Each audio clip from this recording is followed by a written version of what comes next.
Hi everyone, welcome back to the Three Sisters in a Van's adventures. Today our video is going to be about our time in southwestern WA. Yes it is. So we finished off, we spent some time in Manjimup. Yep. Doing a bit of a farm stay there and having a wonderful time, and we left there and we were heading out to the coast. So Busselton In particular, which is where we were heading out to. Yeah. So yeah, we were pretty excited to get out there. We'd been to Busselton before. We had, yes, many years ago, 2016 I think. So we knew that we were super keen to get back there because we did like it last time. We did. So yeah. We were seeing what had changed, what was the same. But yeah, and our girls were very, very little. Two of them were very little then. Philly wasn't around so, then. No. So we're on our way to Busselton. Yep. It's not very far from Manjimup, so we drove straight there. It's only 2 hours. Yep. And we were going to stay in the Big Four, which is kind of just just west, because Busselton faces kind of east-west, which is a bit weird. Yep. So we were staying at the Big Four at Busselton, which was probably going to be our most expensive stopover for probably maybe even the whole trip. 501 penny. 501 penny. $1 million. Yeah, I mean, there are a couple of reasons for that, though. Yeah. Firstly, Busselton has very few low-cost... cost. I mean, no free camps and very few lower-cost stays around, particularly if you have animals. There were a couple that we could have gone to a little bit further out of town, but none of them allowed dogs. So reason one, there weren't too many options. And reason two... You were actually going to be doing some work in Busselton. Yeah, so we decided to use my registration with WA Teaching and do some relief teaching. Yep. So once again, I emailed a couple of schools and one of them got back to me. And so Cape Natural Relief College, which is a very big, newish school, wanted to have me there for a couple of days, which was great. So that paid for more than paid for our accommodation costs. So I think I did... 3 days there, and we ended up staying there for 7 nights, something like that. So that was very handy to have some extra funds coming in to pay for that, so we didn't have to worry about that. And if you were going to be working in Busselton, it kind of made sense for us to be staying closer into Busselton rather than staying out of town and then driving in for activities. So we were very close to everything there. The beach, town, school, and then south to Margaret River, where we were going to do a day trip to. Yeah, so the Big Four, the Busselton Big Four spot there, we loved it, didn't we? Yeah, it is. It's just out of Busselton, like just out of the town itself, which was it's not a far, like you could walk in. I ran it. It was 5 k's to the jetty from where we were. Yeah. So I did a couple of runs and rides. But just a street back from the beach, a street back from all of the bikeway to be able to kind of access Busselton and the foreshore area. Just a really great spot, great facilities. Yeah. We loved it there. Yeah, the girls loved it. I think we had the best spot. We did. We were right near the bathroom, right near the camp kitchen, and right near the playground and pool. Which, if you are a family with young children, you know those things are very, very important to be very close to. The girls could either step out of the caravan and go to the bathroom without being followed, or go and play in the playground. We could walk to the pool, which is pretty cold, so we didn't really go in the pool. Yep. And we could go to the camp kitchen, which is quick, 20 steps? 20 steps, which was just handy because one day or a couple of days it absolutely poured down. It was torrential. There were massive storms on one day. Yeah, so I got dropped off at school and you girls got absolutely poured down on. Yes, So that's where we stayed for, pretty much the week we stayed in Busselton. Yeah, and loved it. Not very low cost, but a great And there are a number of caravan parks that we looked at. And if you're a Big Four member, it's probably cheaper to stay there. Yeah. But look, you could probably take your pick as to whichever one you want to stay at there. I think so they'll be pretty similar. Yep. So while we were there, we did a couple of cool things, didn't we? Yes. Well, the first thing is, I suppose, Busselton is really known for its jetty. Yeah, that was probably that was probably the big attraction there, wasn't it? Yeah. So we spent a couple of days around there. Before you actually go out onto the jetty, you can you walk along the foreshore area, and like we did a pretty good walk, or a couple of good walks around there, and they have lots of cafes and bars and some cool spots to just stop and have a drink, but also a really cool playground. Cool kind of shipwrecked pirate ship playground there, which had like a water feature and sand and climbing things, and really cool. Certainly not your typical playground. The girls absolutely loved it. They've done an incredible job there. That foreshore area is just beautiful. So much greenery. It's just amazing. Yeah, Green, you could spend hours and hours there. Spots to Picnics sit and kids to play. And there's a couple of parks along that. So there's another park, playground that we went to. Just on the other side. Just to the west of it, and that was pretty cool. And then they've got a nice enclosed area to swim near the jetty. As well, and just a pathway that goes all the way along. Like you can follow the pathway. The walkways and tracks through that whole Busselton foreshore area just go for kilometres. It's incredible. You can walk east as well, which was a fair way that we didn't go on, but I did a run along. And it goes for a fair way. Yeah. It's awesome. So cool. Yep. But you can go. We went out on the jetty a couple of times. You can go. It does cost if you go between the opening hours, so 9 till 4 or something like that. Yeah, and it's not too much. Kids are free. Adults have to pay to walk along, which maybe is $4 or something. And there is a train as well that goes up and down the jetty, which is 1.9 kilometres long. I know this because I swam it. You did. And there's a sign at the end. I swam it a couple of years ago up around for the Ironman, but I don't think they do that anymore.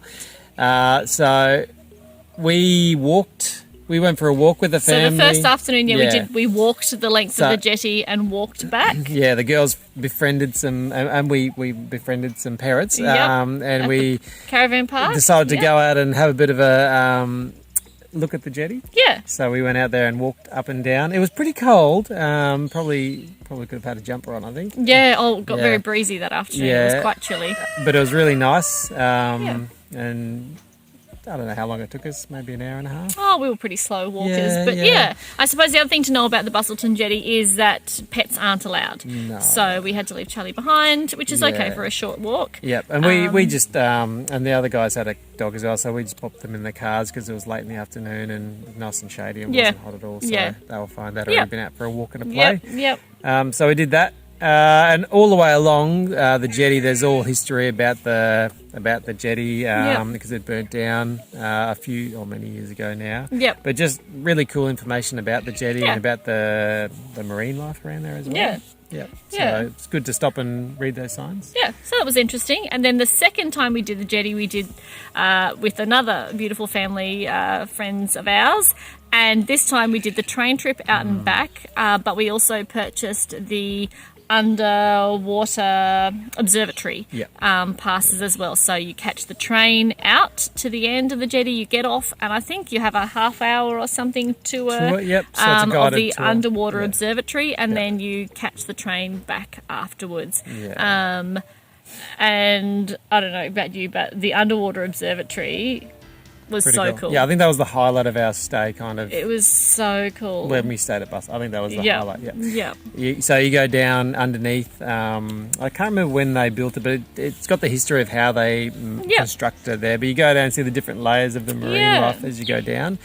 And the water lapping at the sides. Yeah, and having the guide there was really helpful as well. You kind of go down. I mean, it looks beautiful, but to find out more information, you do one level. 3 levels, and you can see one kind of level of things, and you go down a second level, and you start to see some different things, and you go right down to the floor.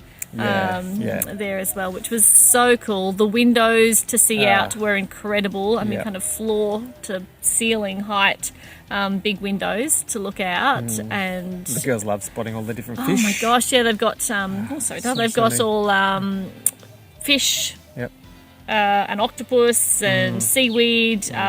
Information all up around, so you can kind of try to identify what it is that you're seeing. They had like a little TV display down there with different things running on it, and books that you could look up through. So but the girls just love identifying the fish from the signs, and then the information about them, and then picking them out in the water. Going from window to window. But it's like you're in a submarine, really, wasn't it? You're under the water, and it's just all the marine life is floating past. It's like you were in a movie cinema. Like you just had this epic view of the ocean. Yeah. Okay. What was the ticket cost per adult? I think it cost us probably just over $100 for the 5 of us. Yeah, I think so. Yeah, with the tram ride included. Yeah. But it was well worth the cost of going. Yeah. It was you can't go to Busselton without doing the underwater. Yeah, and we had thought about maybe just doing the train trip, but the underwater observatory it's worth it to get the it. appreciation of what's under the water, Yep. because it's nice on top of the water, but under the water. But yeah, I was amazed at how clearly you could see.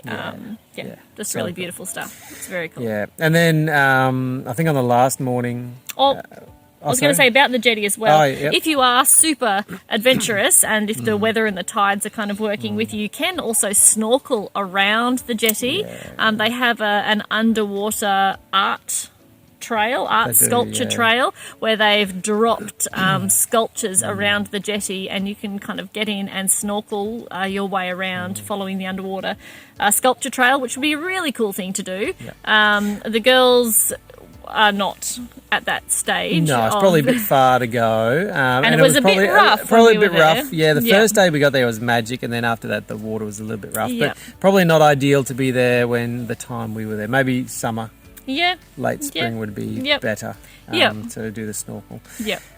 But So that would be a pretty cool it would be good. experience too. Yep. So you can see the signs everywhere and information about that. But the last morning we were there, we got some cool shots of sunrise over the water. Yes, So that was jetty. it's just a great spot, sunrise, sunset. Just get some good photos. Yep. And that was aside from going into looking at a couple of the little shops and things, we didn't do too much else around Busselton itself. We don't spend a lot of time looking at shops as a general rule, but I mean, Busselton was a good place for us to kind of, and we were there for a week to regather a little bit. We did stocked up on a few things that we needed. Had there to were get a new all of the tow bar. auto kind of car things that you needed, and all those kinds of we did camping get a shops. service there as well. So the Busselton mechanic was very good. They were very, Got us serviced pretty quickly, right in the middle of Busselton, pretty much. And I mean, and that was close enough for me to be able to walk you walked and picked it up. pick the car up Yeah. afterwards. So you're very central there. Yeah, and they got us in within a week or two of me ringing and booking. So that was good. Yep.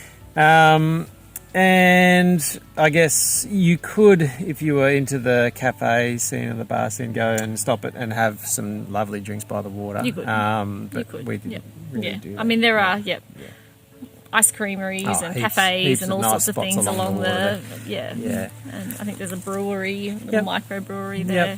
Yeah, but we spend most of our time either playing in the playground or going on the jetty while we're at Busselton. And you girls went to the library as Or well. walking. Oh yeah, they had a great library actually. while I Really was at great school. section in the kids' library. The girls loved it there. Some beautiful, comfy, colourful chairs and good spots to snuggle in and read, which was good on that rainy day. Good spot. Yeah.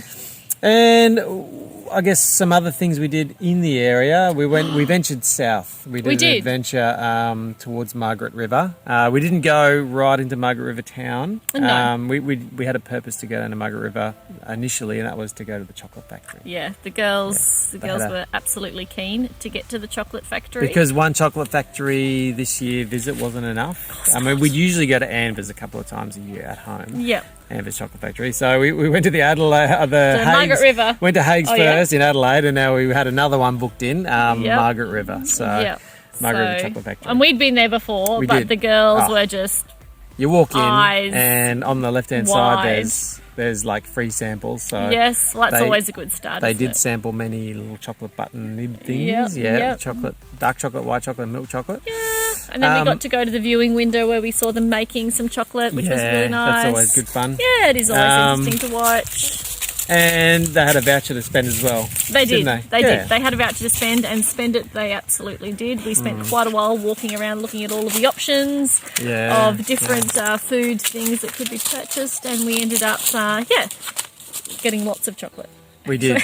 Probably not too, there's never There's too much no chocolate. such thing as We too already much had a chocolate. lot of chocolate. So, That's it. So now we just have more. Yeah. But it was very much, very much and you enjoyed. can get there's a little cafe there you can get drinks from, and I think last time we might have got maybe a hot chocolate from there. I don't know. Do they make it? I think they make a good hot chocolate. Yeah, probably. Yeah. Chocolate Factory, I would think, would make a good hot chocolate. So we stopped there, but then we also did a couple of other things when we were down that south way. that way. Yeah, so we looked at went to a natural spa on the natural coast. spa, yeah. So we as we were driving out, we national actually park area. such a small world. We drove past one of our travelling family friends that we crossed the Nullarbor with, and they were coming out, and we didn't know they were there. No. And we gave them a bit of a wave as we drove past. Crazy. But you get out there and it's really beautiful. It is like a natural spa. Yeah. And again, if the weather was warmer and it was very overcast that day, It was quite chilly. You can get in. We walked down there and had a look. Yeah. And it's just magic, isn't it? Yeah, it was beautiful. Yeah, but you can imagine just sitting back in the water. Yeah. And Yeah. Swimmers just Enjoying. loving Yeah. loving life. So we went there. We also went to the German bakery in Yallingup. There's a we did. Google something, and my German is not up to scratch, but something like that. German bakery, and got some lovely traditional German bread, which was very nice. That's beautiful. We did the Dunsborough Lighthouse Walk. Yep. Yeah, so we went to Dunsborough and we drove through Dunsborough. It's a nice little town. It's beautiful. Yeah, which is just south of Busselton, west of Busselton. So as you go towards, go along the coastline. There's a just beautiful coastline. Yeah, so there's Yallingup south of Busselton and Dunsborough, and both really lovely. Yeah, really awesome. lovely. So, Dunsborough was actually bigger than I had anticipated it was going to be. It was a nice. It was. Yeah, it was a nice. It was fairly big. Town. I think. So Busselton's expanding and more people are moving out. And, but you can do several walks around the lighthouse area. We did the lighthouse walk around the outside. It was getting a bit overcasty and rainy on us. We got through just before it started to come down a bit heavier. But that was a nice walk. To get out, but you can do a bit of you can go in and pay and do that was a free walk. You can go in and pay and do a walk just around the lighthouse. Guided tour. Yep. So that's another option if you're around that area. Yeah, lots of walks in there, which was really nice. Yeah. And that was really all we did because we were only there for 7 days. We were. And we, did as much as we could along with working. Yep. And just revisiting Busselton from many years ago. Yeah. It was nice to have a bit of a stop. Yeah. It was. For a little bit. And I know we just come from Manjimup, where we'd been there for 2 weeks, but it was nice to be back on the coast for a period of time. And appreciate being able to just walk to the beach and have a swim, and that was beautiful. Yeah, it was. Yeah. And we could easily move to Busselton. We do. Busselton is high on the livability stakes. Yep, there's a beach there, lots of greenery, but real estate's a little bit expensive, so it's a bit pricey. Yeah. And that was our time in Busselton. Look, we'd recommend it if you were travelling around to definitely stop in there. And like we said, there's plenty of places to stay, especially if you don't have pets. So just have a look online and see what options there are there. And probably the only bad thing that happened in Busselton was when we tried to leave Busselton. Oh, yes, we had a bit of a mechanical mishap. Maybe it was a sign, Busselton saying, don't leave us. Yeah, maybe. So we were driving out. We were just waiting for some washing to... We hardly drove out, did we? But, we drove out to the street because we had some washing in the dryer. We're just doing a last load because we didn't know when the last load was, and parked outside and went to start the car when we were leaving, and the battery was flat. So didn't have a battery starter, emergency starter in the car. Our battery was a bit old though, so we just had to wait around for a couple of hours for a tow truck to come with a jump start. And I probably could have walked to Super Cheap quicker to get a new battery. But it would have been difficult to walk back carrying it the whole way, probably. It would have been, a bit heavy. Yeah. So apart from that, everything else was awesome. And we were leaving Busselton and we were heading southeast, weren't we? So we missed the southeast coast or the southwest coast, the far south of WA on our trip over because we came inland. So we were heading in the Denmark and Albany region. So... That's heading our next down stop. south, yes. Yep. So, looking forward to getting to spend some more time on the coast too. Yeah, some free camping or very low cost camping. After the Nullarbor and that inland. And So that's where we'll be in our next video. Yeah. So we hope you enjoyed this one, and we'll chat to you in the next one. All right. See you later. Bye. Hi again, everyone. Welcome back to the Three Sisters in a Van, our adventures around Australia for the year. We are... I'll start again. How do I want to... This is around. This video is going to be a bit. Yep. Yeah. Oh, sorry.